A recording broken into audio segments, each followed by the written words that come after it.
I'm so excited to be talking to you. We always nerd out when we're talking about employee engagement, when we talk about wellness and culture. And so I don't know if you heard about this most recent survey, because me, I get all nerdy, but WebMD Health Bring it on. Services put out their 2025 Workplace and Employee Survey. And let me hit you with these stats and tell me Yeah. how they are resonating for you, especially with the work that you do with our clients. But employees who strongly perceive that their organizations care about their well-being reported being 56%, excuse me, more engaged in their work, Okay. 34% more likely to stay with their employer. And I know when you do work with turnover, looking at the cost of turnover on productivity and the bottom line is huge, and 37% less likely to experience burnout. So that's a lot. But tell me, when you are talking to our clients about building a culture of well-being and wellness, and for me, that also leads into belonging, what are you hearing? What are you telling them? And what do you find as being most impactful in those conversations?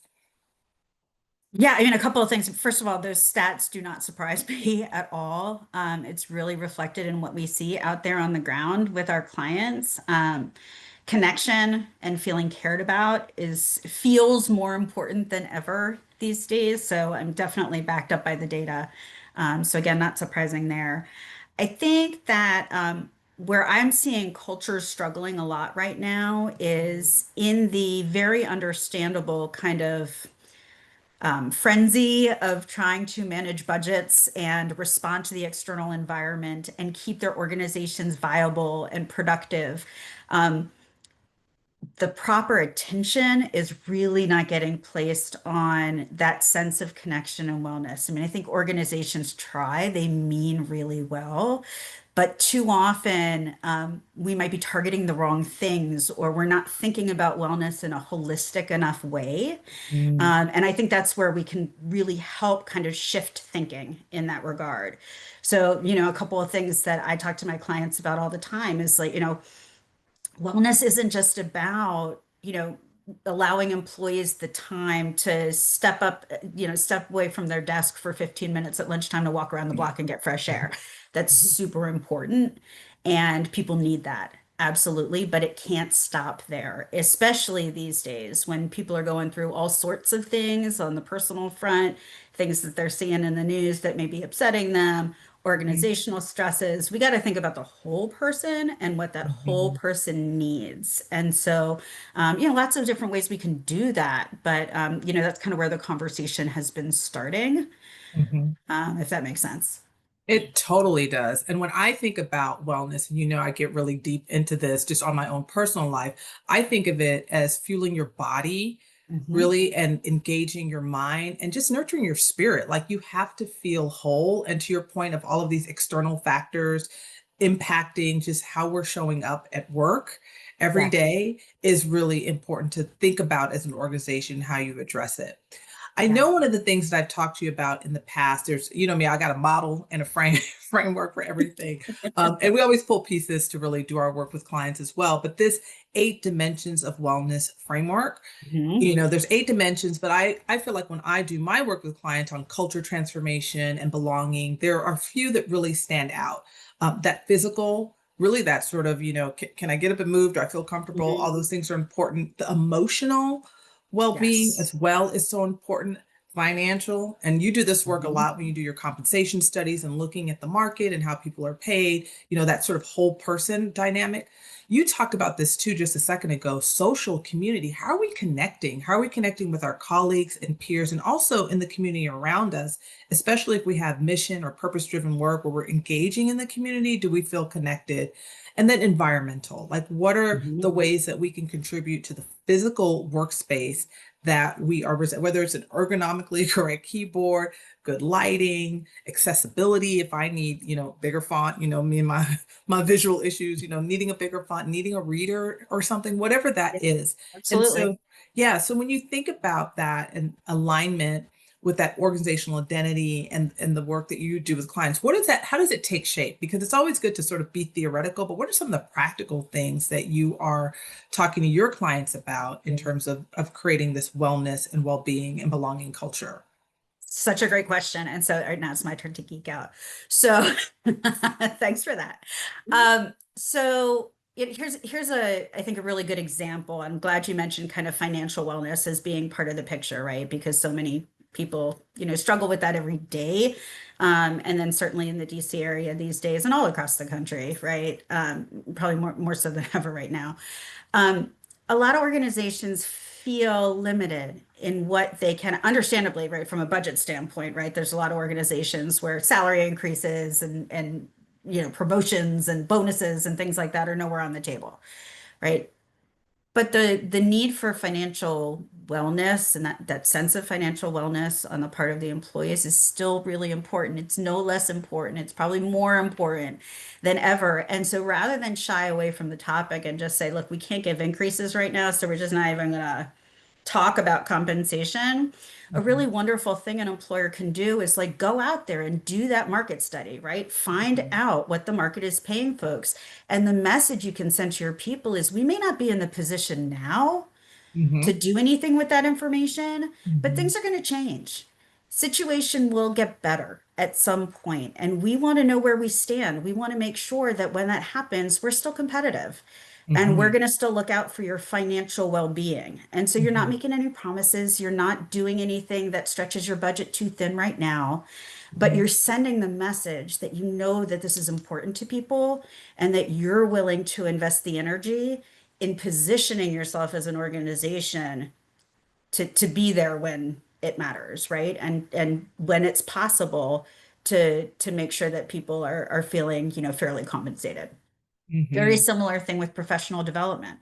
And there's, don't get me started on professional development. I could go on for a day about, we often think of professional development in a really narrow way, right? It's training. And so I'll talk about that first. But, I really can't afford to send somebody to, a $2,000 seminar or even a $200 seminar right now, right? Like I can't do that. So I'm just not going to talk about professional development.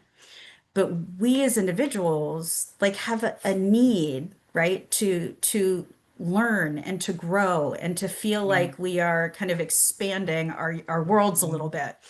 And there's a mhm, million ways to do that without spending a dime. And so getting out of kind of our traditional narrow view of what is professional development and saying, again, communicating to your team openly, honestly, we don't have funds right now to send people to a mhm, lot of training courses, but you know what?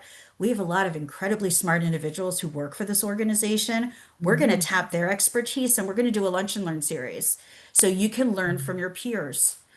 Or we have all these wonderful project teams. We can give you some great experience, experiential learning, right? Get in there and mhm, be a mhm, part of that project team and you can grow that way.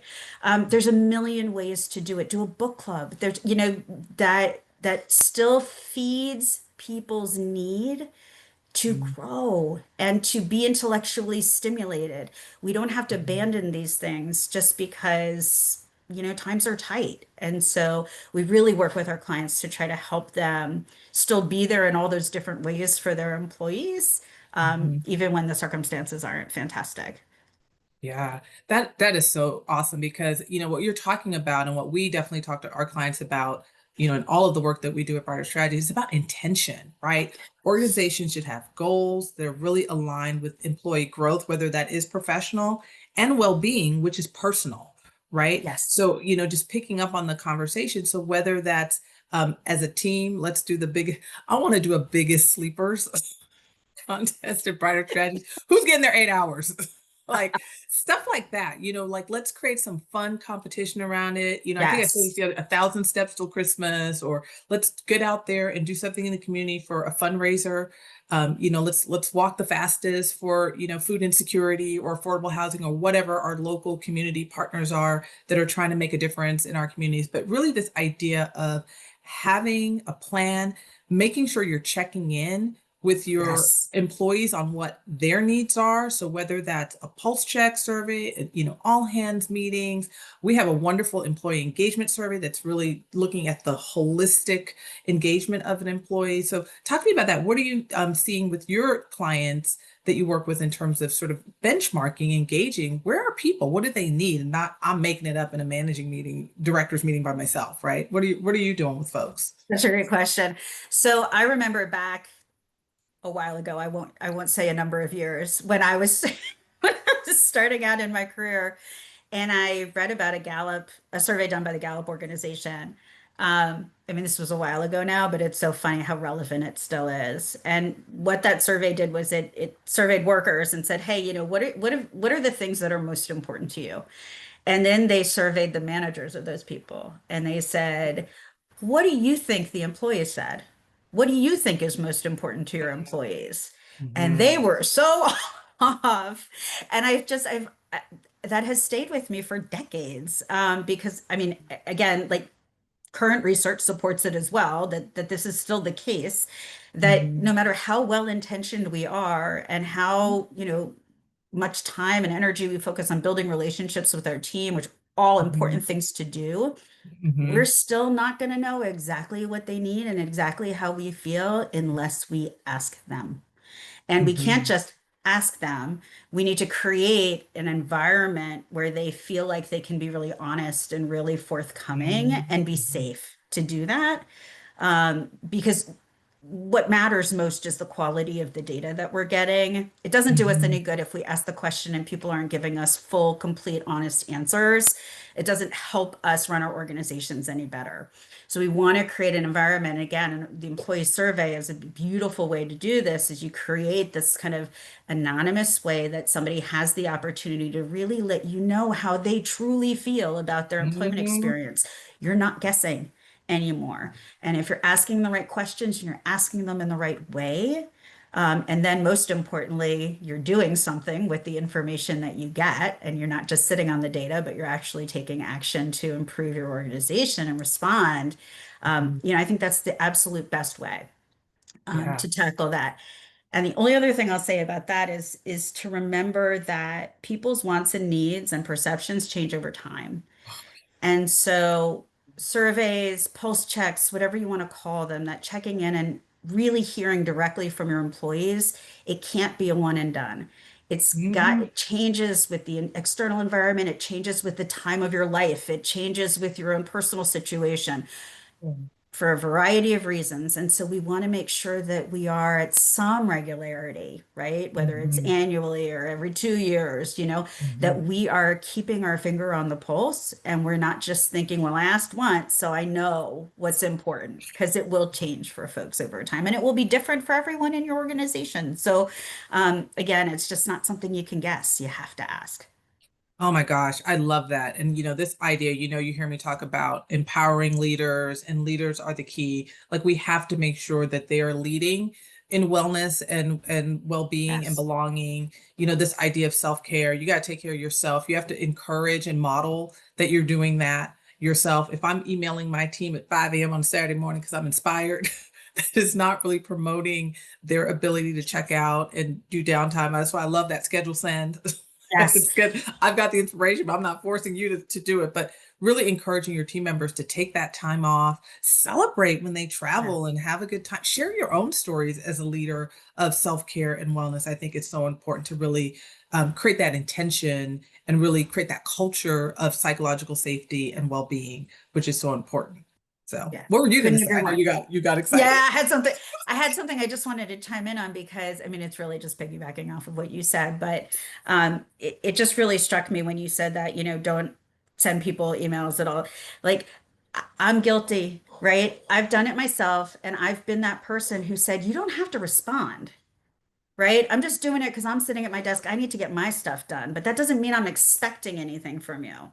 Hmm. And I meant those words from the bottom of my heart, and the people who I worked with didn't hear it that way.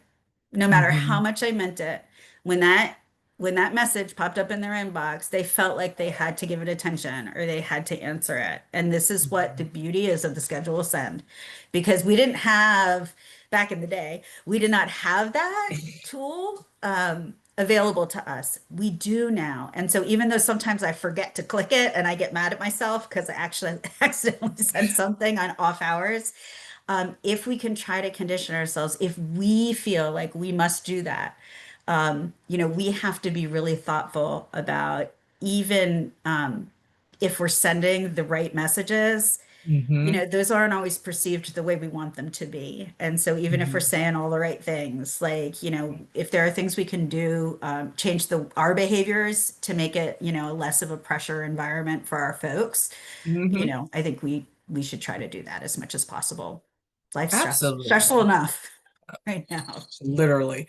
No, Yeah. and this is so great. This conversation is great because all of this, for you, you're coming at it from the sort of HR, people strategy side. I come at it from like organizational change and inclusion side. But this is all about belonging. This is all about Yes, making ma'am. folks within your organization that you're relying on to execute your mission, execute the goals, create the productivity, create the energy, create the connectivity that you want with your client or constituents or whoever your population is. And so when organizations genuinely support well-being, you've got that psychological safety. You have a manageable workload. You've got flexibility for me to be like, oh shoot, I got to go get, even though they grown now, go help my kid do something Mhm. and come back, or people with aging parents or younger children, you've got fair pay so that I Yeah. can live well. Right. You've got supportive managers that are empowered, and then the people that you are relying on to do the work, we're energized, we're focused, we have the support that we need to really execute on the work that we're here to do. And Yeah. so when I think about the work that we're doing with clients, when I think about our employee engagement survey that we're excited about, I think that really sort of captures all of these elements. And I think the most important work that we do at Brighter Strategies with our clients is we come up with a plan. We're not just giving you a bunch of data like, okay, this was so nice. Thank you. Have good luck. We're giving you a plan. We're helping you develop a roadmap. We do this collaboratively so you can really integrate and sustain wellness and belonging and engagement into your workplace culture. So, Yeah. Bart, this was so much fun. Yay. Thanks for chatting with Let's do it me. again soon. Yeah. Oh, we will. All right. Thank you.